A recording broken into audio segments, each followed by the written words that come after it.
Welcome back to Arkansas, where we try to make sense of the issues affecting Arkansans. If someone asked you to draw the shape of Arkansas, how well could you do it? The shape of our state may seem pretty straightforward at first, but plenty of people and products get it wrong. If you look closely, some of the lines that seem straight aren't, and some of the things that seem like they aren't Arkansas are. So what is the shape of Arkansas, and how did it get that way? Let's find out. In the early days of North American colonization, European-made maps often relied on word-of-mouth descriptions, unreliable measurements, and even straight-up guessing to fill in the bits of the continent they hadn't been to yet. This wouldn't have mattered terribly much, except that huge amounts of land were bought, sold, given, and stolen based on some very bad maps. For instance, in 1665, King Charles II granted land to create the new colony of Carolina. The boundary separating Carolina from its northern neighbor Virginia was originally supposed to be at 36 degrees north latitude, but Charles wanted his colony to include an existing settlement on Albemarle Sound, so he scooched the line north to 3630, and he declared that line would go west as far as the South Seas, which we now call the Pacific Ocean. A bold claim, considering maps at the time had little idea what was in between those oceans other than some dubiously placed mountains and rivers, and possibly an island called California. But as so many people would, King Charles saw that big blank expanse and said, "Mine." To solidify this border, and make sure everyone was paying taxes to the correct colony, the Carolina and Virginia governments each decided to have the boundary surveyed, that is, mapped and physically marked by a team of trained experts using the tools of their trade and quite a lot of math.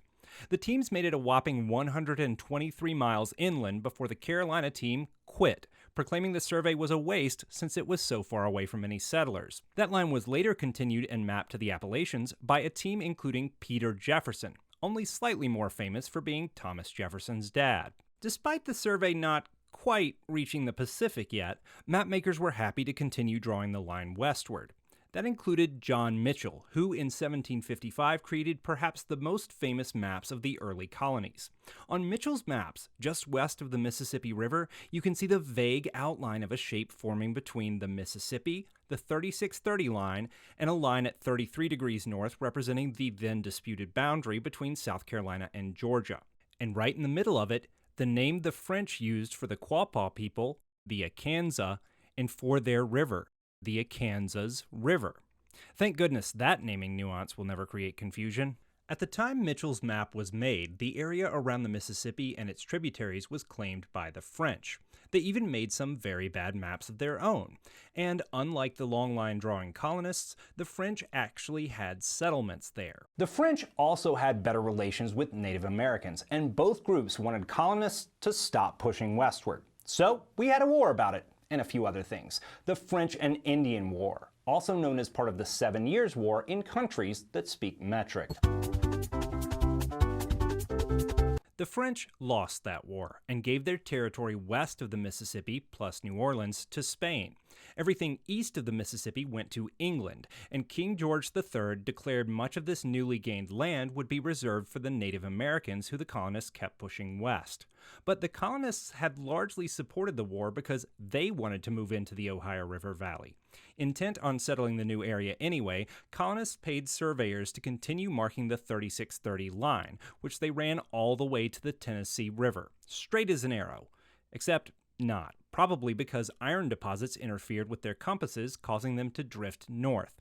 Also, that survey reached the river in 1780, in the middle of the War for Independence. 3 years later, the now United States won that war and needed to write a constitution, which meant deciding how to handle slavery. Some colonies had outlawed it, but others were economically dependent on it, and in order to bring the two sides together, the Constitution included the 3/5 Compromise, which gave slaveholding states extra representation in government. Non-slaveholding states were not super pleased about that, but around the time the Constitution was written, slavery was on the decline in the US, so there was an assumption that eventually it would just die out naturally, so the compromise wouldn't matter anymore. But then, Eli Whitney invented the cotton gin, patented in 1794. Suddenly, there was a massive demand for two things: huge tracts of flat land in warm areas, and unpaid labor. Slavery began to boom, and settlers started pushing into the cotton-friendly land of Georgia and what would later become Alabama and Mississippi, and pushing Native Americans out along the way.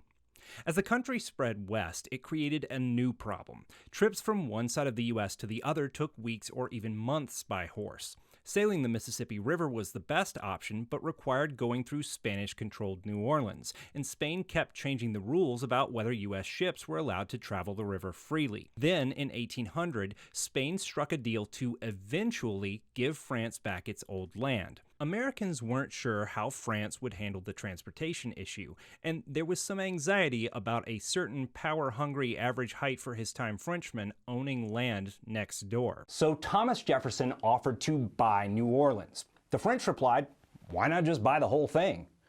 What whole thing? Excellent question. The 1803 Louisiana Purchase was a kind of three-way trade deal. The U.S. gave money to France, France gave colonies in Tuscany to Spain, and Spain gave Louisiana to the U.S. But the terms of the purchase never defined the physical boundaries of that land. It just gave the U.S. control of, quote, the colony or province of Louisiana, with the same extent that it now was in the hands of Spain, and that it had when France possessed it. Unquote. The territory definitely included the area between the Mississippi River and the Rocky Mountains, north of the Red River. It also definitely included the city of New Orleans and some amount of territory west of there. But how far west, and how did the boundary connect to the Red River? France and Spain had never entirely agreed, so that became America's problem. Eventually, the debate narrowed to one specific area. Spain claimed the western boundary was the Calcasieu River, but the U.S. said it was the Sabine. In 1806, the U.S. and Spanish militaries in the contested area came to an informal agreement that, until both governments decided for sure where the boundary was, the land between the rivers would remain neutral ground to keep from starting a war. There were just two problems with this. First, as word spread that neither country would enforce the law in the neutral strip, it attracted the kind of people lawless areas naturally do, like military deserters, folks running from the law, and stagecoach robbers. And second, in 1812, without consulting Spain first, the U.S. created the state of Louisiana and defined its boundaries to include the neutral strip. So going back a bit, in 1804, just a few months after the Louisiana Purchase was finalized, Congress passed a bill splitting the territory into two pieces, the Territory of Orleans and the Territory of Louisiana.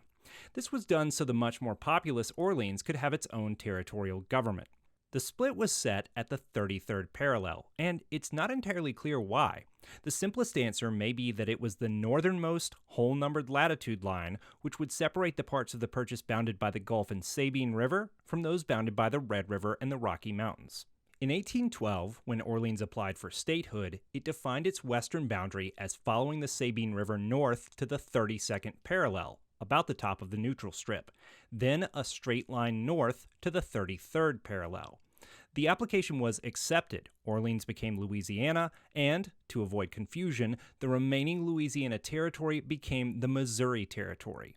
The territory was subdivided into districts for creating local governments and law enforcement, and that included a new district just above Louisiana, the Arkansas District, created in 1813 and spelled with an S on the end.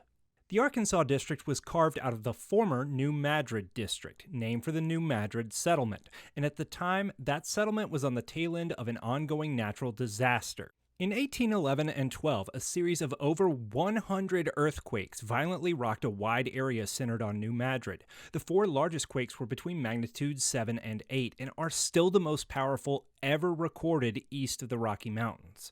The quakes sent waves up and down the Mississippi, destroying riverbanks, leveling settlements, and even changing the flow of the river. That will come up later. Multiple months of earthquakes led many people to leave the area in a hurry. Congress even passed one of America's first disaster relief programs. Anyone affected by the quakes could trade their New Madrid land for the same available acreage anywhere else in the Missouri Territory. People moving out en masse meant there was plenty of cheap property to be bought up, and John Walker was just the man to do it. Walker was a wealthy farmer and cattleman in Little Prairie, about 30 miles south of New Madrid. Walker snatched up as much soil as he could over the following years, growing both his wealth and his influence.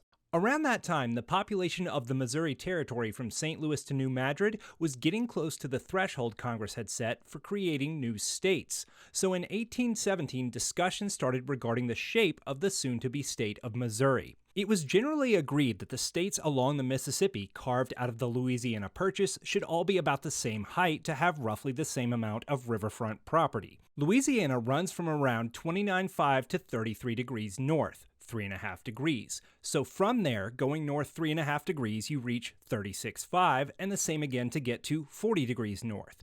And for the western boundary, take a well-known geographic location, where the Kansas River meets the Missouri, and draw yourself a line straight north and south. That seems vaguely state-shaped, but rather than set the boundary at 36.5 north, Missouri decided to scoot it a bit further south, to 36.30. That's right, the line King Charles had started 150 years prior was back. In fact, just as Missouri was putting its statehood proposal together, the survey was approaching the Mississippi River, set to cross at the New Madrid curve. It seemed to make perfect sense. The survey could just continue west, and Missouri and Arkansas would have an accurate, well-established border at 36.30. However, one person was extremely unhappy with this: John Walker. Walker's land was beneath the proposed boundary, so if that proposal was accepted, Walker would miss out on the benefits of being a part of a state until Arkansas followed suit. And no one knew exactly how long that would take. So Walker, and his money, began lobbying lawmakers to include New Madrid County in the new state. Eventually, Missouri's plan for statehood was resubmitted, this time with most of the southern boundary at 36.30, except a small bit east of the St. Francis River, where the boundary would be at 36 degrees instead. That carve-out kept all of New Madrid County in Missouri and created the area we now call the Missouri Boot Heel. Today, if you look up why the boot heel exists, plenty of sources are happy to attribute its inclusion entirely to Walker. But really, there's not a lot of historical evidence as to whether it happened just because of him or because of other factors as well. Walker certainly wasn't the only person in the area who voiced concerns over having to wait for statehood, and the US government ran into some legal issues regarding its earthquake relief plan, so that may have played a hand as well. As weird as the boot heel shape seems today, at the time, everyone was a little more concerned about a different aspect of Missouri's statehood: the Missouri Compromise. Since the invention of the cotton gin and the subsequent resurgence in slavery, relations between free and slave states had gotten way worse. When Missouri's application for statehood arrived in Congress, the Senate was split evenly between the two. Meanwhile, in the House of Representatives, free states had a small majority but hadn't yet pushed that advantage. Slave ownership had been widespread in the Missouri Territory, with slaves accounting for about 15% of the proposed new state's population. So Missouri had applied to become a slave state, and no one expected there to be any real argument. But when Congress was debating its admission, anti-slavery New York Representative James Talmadge Jr. proposed an amendment which would initially admit Missouri as a slave state, but transition it over time into a free state. That set off a firestorm of debate, which lasted the entire year of 1819. That same year, the U.S. and Spain negotiated the Adams-Onis Treaty. The U.S. gained Florida and the extended Panhandle in trade for some of the western bits of the Missouri Territory. That treaty created a boundary between the countries at 100 degrees west, running from the Red River to the Arkansas River. It also gave Spain everything that was both west of Louisiana and south of the Red River. And while it wasn't clear when Missouri was going to become a state, it definitely was going to happen, which meant the most populated parts of the remaining Missouri Territory needed their own local government. So Congress passed an act creating the Arkansas Territory, spelled with a W in the official documents, but spelled with an S just about everywhere else. Its boundaries were defined a bit vaguely as all parts of the Missouri Territory below the 3630 line, minus the boot heel. The lack of any other boundaries meant the Arkansas Territory definitely didn't not include any contested land below that line. That's going to come back later. Missouri's statehood proposal remained stalled until 1820, when the slave and free states finally came to an agreement, the Missouri Compromise. Missouri would be admitted as a slave state, but no other slave states could be formed out of Louisiana Purchase territory above the 3630 line. These days, the Missouri Compromise has become famous as the first clear sign that just 33 years after coming together under the Constitution, the U.S. seemed already ready to tear itself apart. And while it's called the Missouri Compromise, that's only because it was attached to Missouri's statehood proposal. But if you look at a map from the time and you say future slave states are banned in Louisiana Purchase territory above the 3630 line, that only leaves one place they can be created: the territory of Arkansas. With Missouri's statehood finally official, the north, south, and east borders of Arkansas were more or less well defined. But as if the fight between free and slave states hadn't been bad enough, Arkansas's western border would have to deal with arguably America's second worst relationship: Andrew Jackson and Native Americans.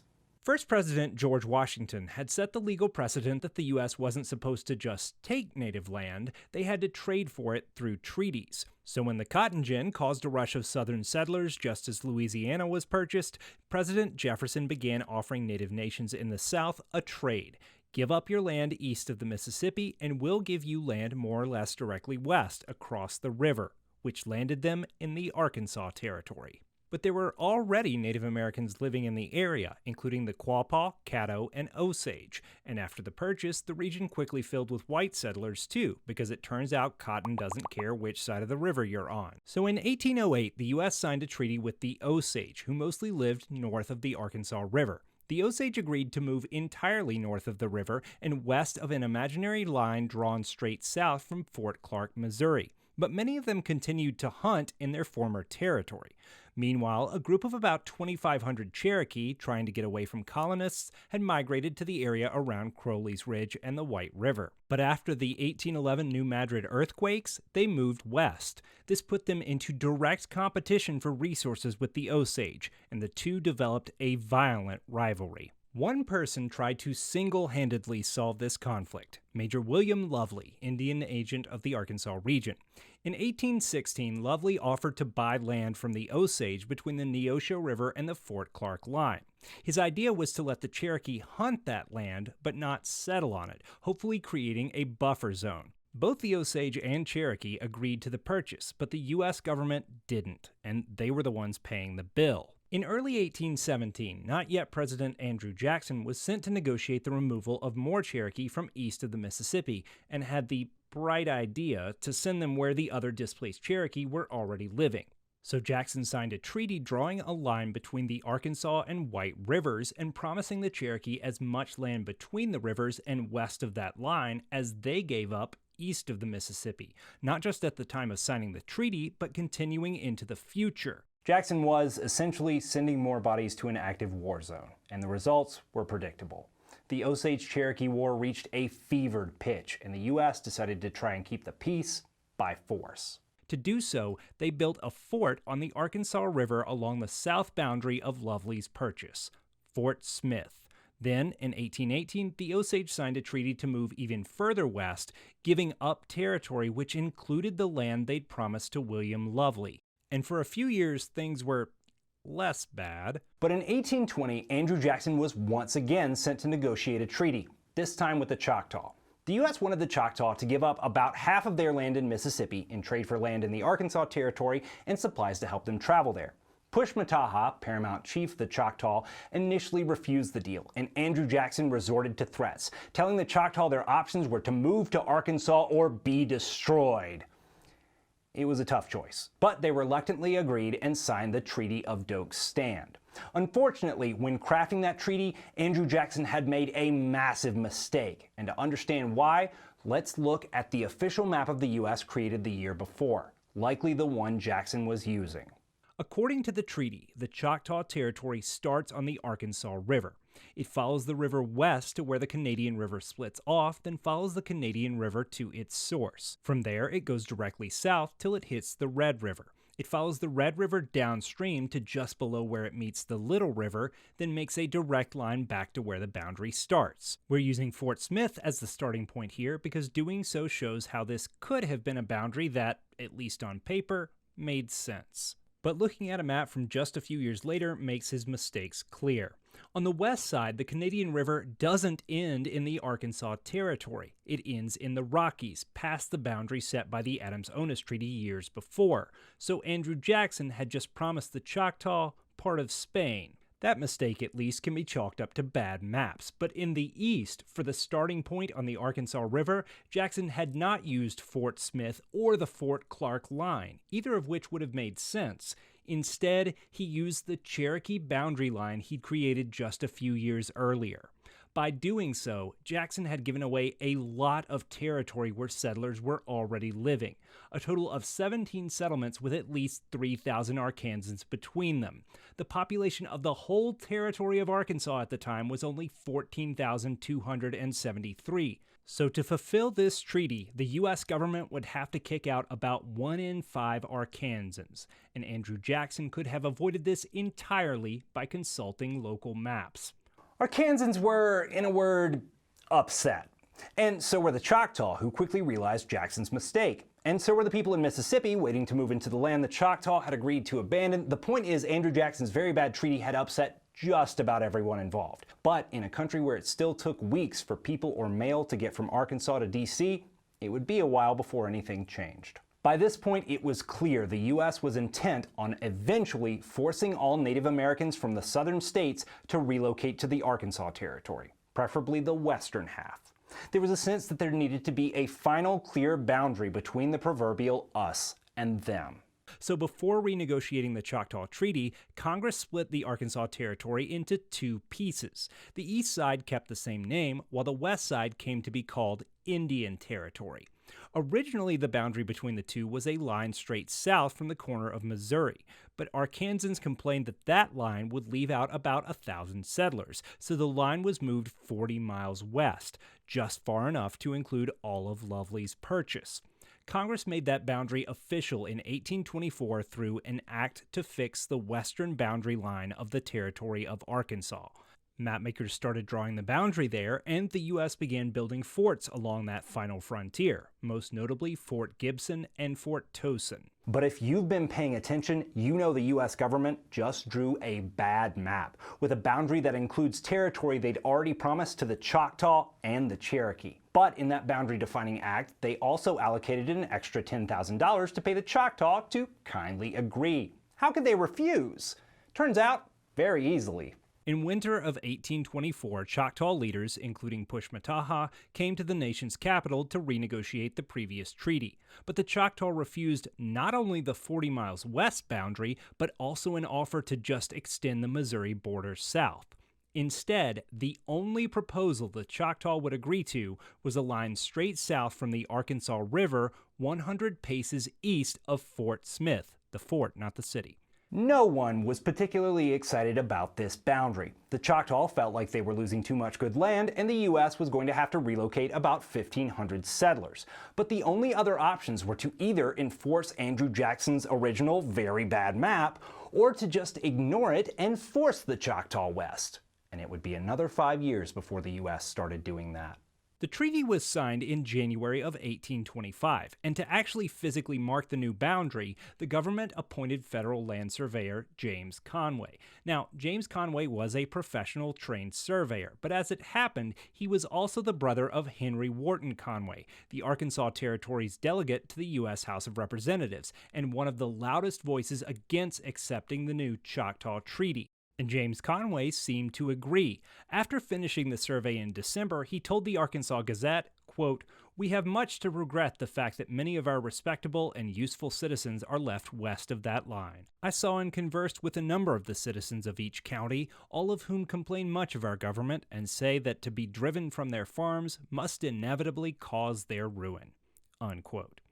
And in what was now a tradition for Arkansas, James Conway made a bad map.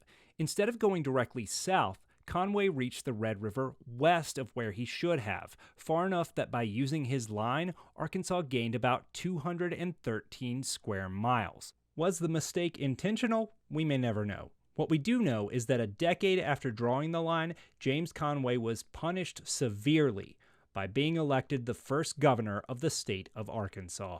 But before that, remember how William Lovely had promised his purchase to the Cherokee?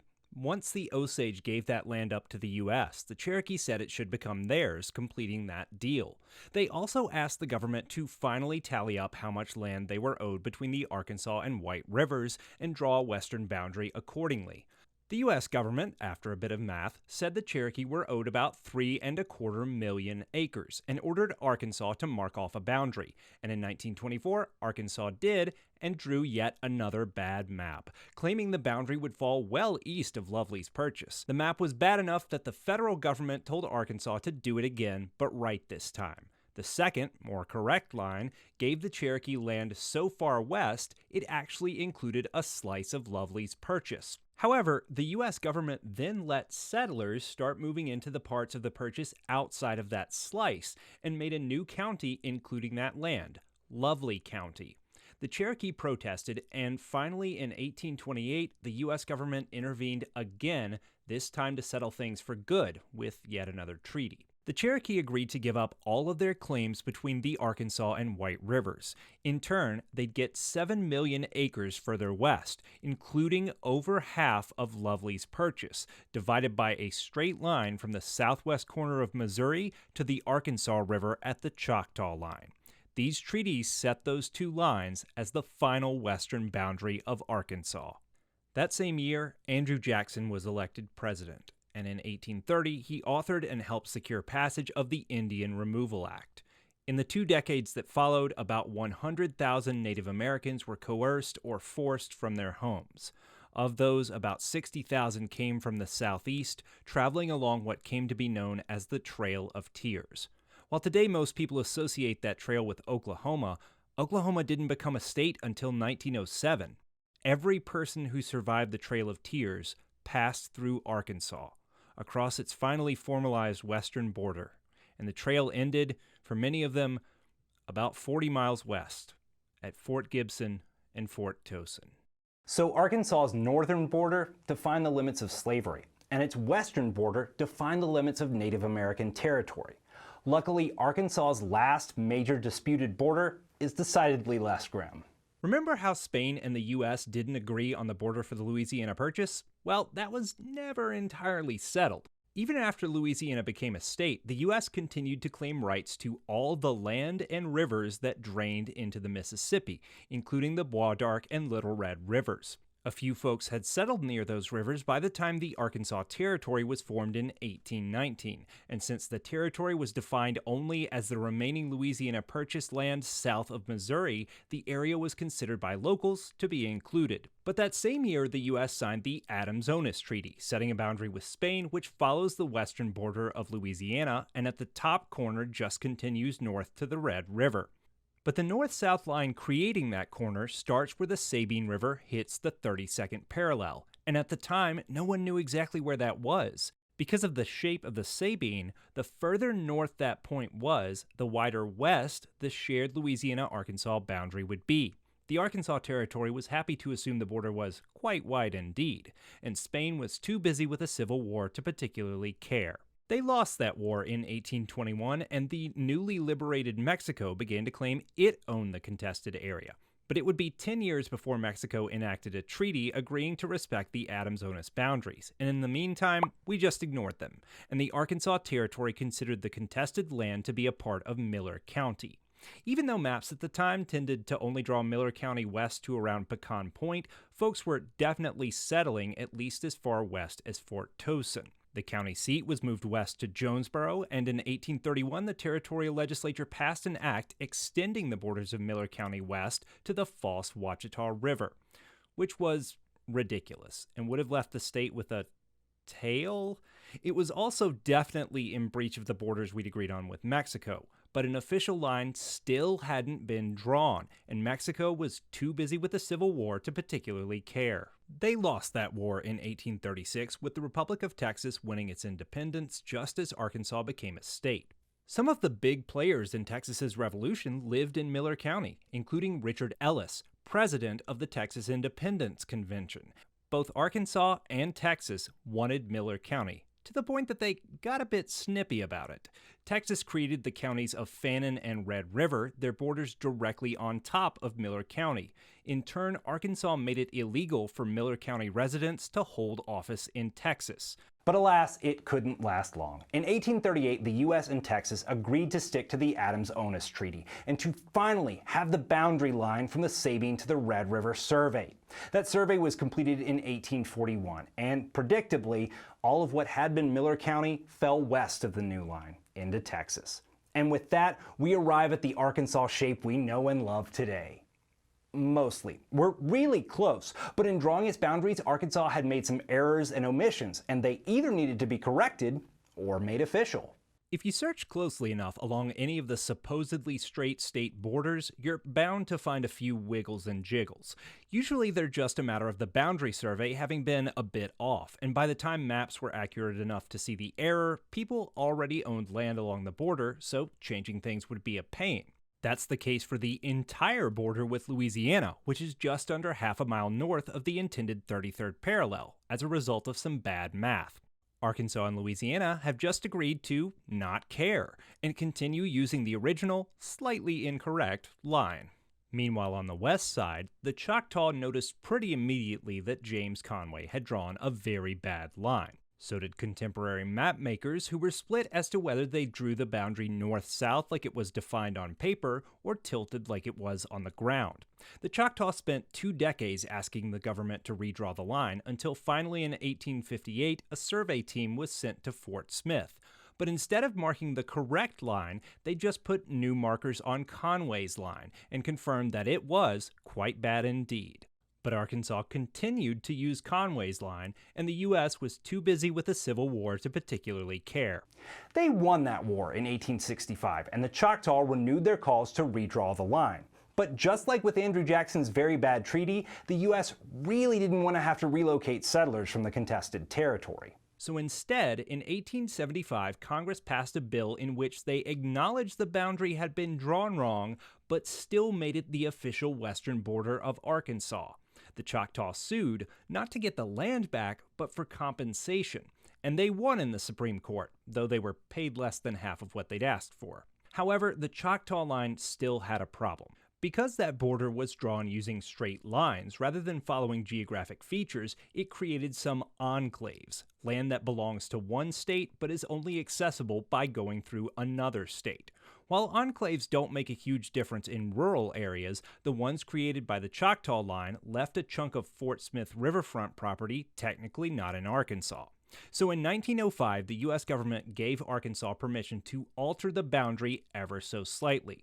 Starting in the Arkansas River 100 paces east of the old fort, the line now follows the Arkansas River to the Poteau to Mill Creek, and then rejoins Conway's bad line, going south from there. But that's not the last place where rivers creating enclaves caused a problem. It's time to end back where we started. While the Mississippi River might have seemed like an uncontroversial thing to use for a boundary, it turns out, no. When states in the U.S. use a river as a boundary, unless they specify otherwise, the actual legal boundary is at the Thalweg, the deepest point of the main navigable channel. That way both states get about the same amount of boatable river. If the river slowly changes course because of erosion, that would also move the Thalweg, and the legal boundary with it. But river boundaries don't always change slowly. In March of 1876, a massive flood caused multiple changes in the shape of the Mississippi, including at Island 37. Over just a few hours, the river turned a previously small stream into its new main channel. The shift was so complete that the former path mostly dried up, leaving Island 37 not an island anymore.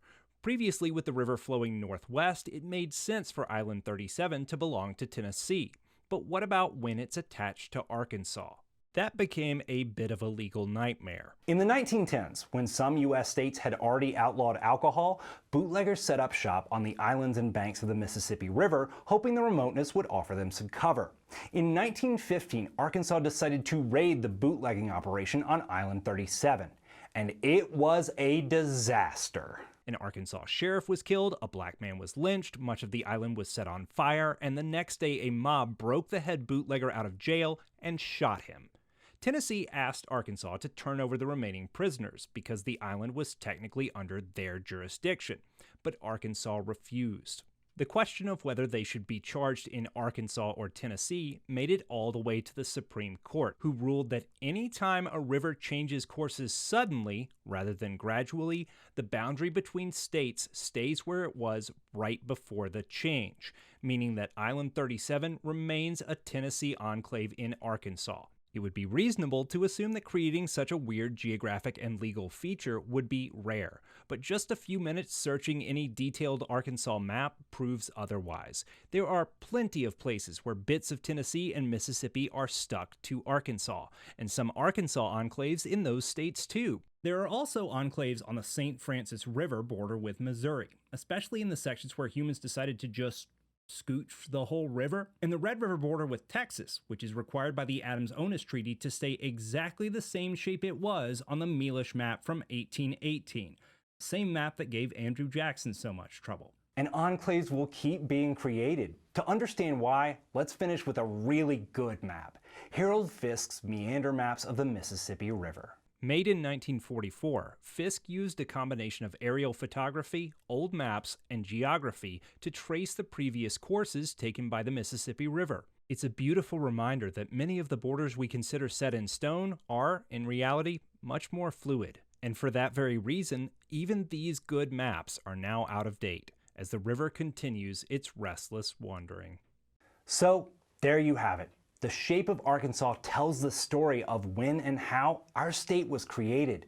South, a line of latitude which initially separated the two halves of the Louisiana Purchase. To the north, a boot heel born of earthquakes and a line started by a British king, meant to cross the entire continent, but instead famous for its role in the debate over slavery.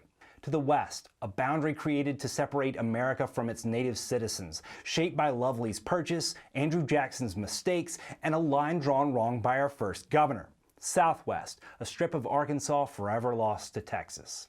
And to the east, the ever-changing Mississippi River, giving and taking land from us as it pleases. Thanks for watching.